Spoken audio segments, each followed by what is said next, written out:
Hey guys, আজ তোমাদের জন্য একটা স্টোরি টাইপ ভিডিও নিয়ে চলে আসলাম। আজকে কোনো গেম প্লে হবে না, তো বেশি দেরি না করে আজকের ভিডিওটা শুরু করা যাক।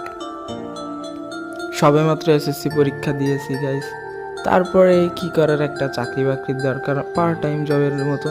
কিন্তু তখন আমি কি করে একটা শার্টের দোকানে একটা কর্মচারী হিসেবে ঢুকে যাই, যেখানে একটা মালিক ছিল। মালিকটা খুবই, আমি প্রথম 1-2 দিন যে বুঝলাম যে খুবই ভদ্র ব্যবহার। তারপরে তার 3 দিনের মাথায় যায় আমি একটা মারাত্মক ঘটনার শিকার হই, যে ঘটনাটা আমার কাছে খুবই ভালো লাগছিল।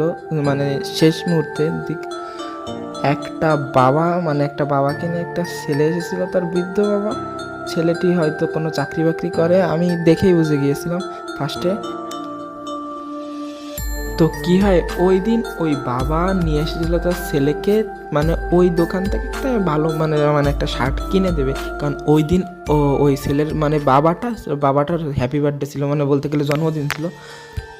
তার বাবার দোকানের ভিতর এসেই দেখলাম একটা মানে শার্টের দিক তার বাবার প্রচুর, মানে সেই শার্টটা তার বাবার প্রচুর পছন্দ হয়। আর যেহেতু তার জন্মদিন ছিল, তার ছেলে ওই শার্টটাই তাকে নেওয়ার জন্য আসে। তার গায়ে অনেক ফিটিংও হয়, সে তার বাবাকে ওই শার্টটা পরায় দেওয়ার পরে যখন মানে শার্টের দাম যখন সে দোকানদারের কাছে শুনে যে শার্টের দাম 2500 টাকা, তখন তো ছেলের কিছু করার থাকে না, যেহেতু সে একটা কম বেতনের চাকরি করতো, সেহেতু তো তার পক্ষে সম্ভব না ওই শার্টটা নেওয়া। পরে সে বলে কি যে এর থেকে একটু কম দামে কিছু থাকলে সেইটা দেন। তারপরে সে আর একটা শার্ট নিল, সেই শার্টটা ছিল কিন্তু 2000 টাকা দামের। সেই 2000 টাকা দামের শার্টটাও সেই নেওয়ার ক্ষমতা ছিল না, যা কিন্তু তার বাবার কিন্তু পছন্দ হয়েছিল 2500 টাকার শার্ট। পরে তার ছেলে আবার তাকে বলে 800, মানে কম দামের ভিতরে কোনো শার্ট দেখাও। সে পরবর্তীকালে দোকানদার একটা 800 টাকার শার্ট দেখায়, সেই শার্টটা নিয়েই সে ট্রায়াল রুমে চলে যায়। খুশি মনেই তার বাবা চলে যায়, কিন্তু ছেলে তো বুঝতে পারছে যে তার বাবার আসলে 2500 টাকা দামের শার্টটাই পছন্দ হয়েছে, এখন কিছু তো করা লাগবে, তাই না?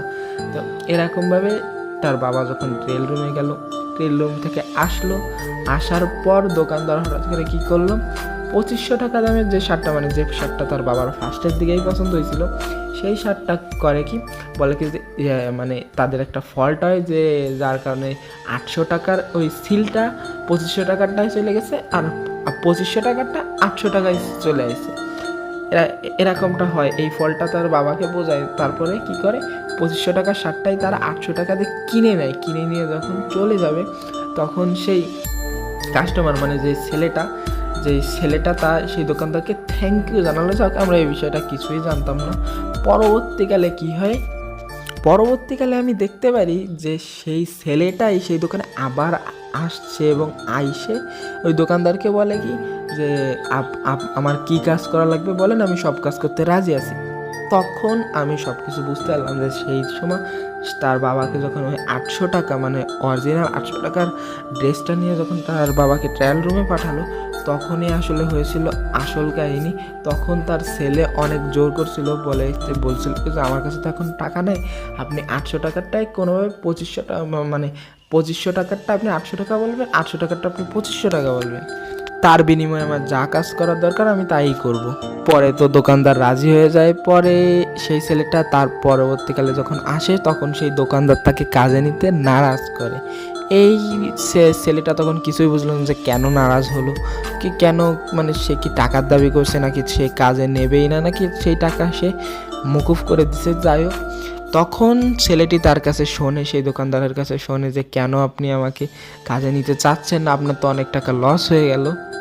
তখন সেই দোকানদার বলে যে আমারও একটা বাবা আছে, যেই বাবার আসলে সে 2-3 বছর ধরে প্যারালাইসিস অবস্থায় বাসায় পড়ে রয়েছে, তার কোনো অঙ্গ প্রত্যঙ্গে কাজ করে না। কিন্তু আমি কাল আপনার বাবাকে ওই 2500 টাকার শার্টটা 800 টাকায় বিক্রি করার পর বাড়ি যেয়ে দেখি আমার বাবা পুরোপুরি সুস্থ হয়ে গেছে, এবং তার চলাচলতে কোনো অসুবিধা হচ্ছে, মানে আমার বাবা পুরোপুরি সুস্থ। আমি এটা বুঝতে পারলাম যে আল্লাহ তাআলা আমার এই ভালো কাজের ফল হিসাবে আমাকে এই এত বড় একটা উপহার দিছে, যার ফলে আমার আর দরকার নাই।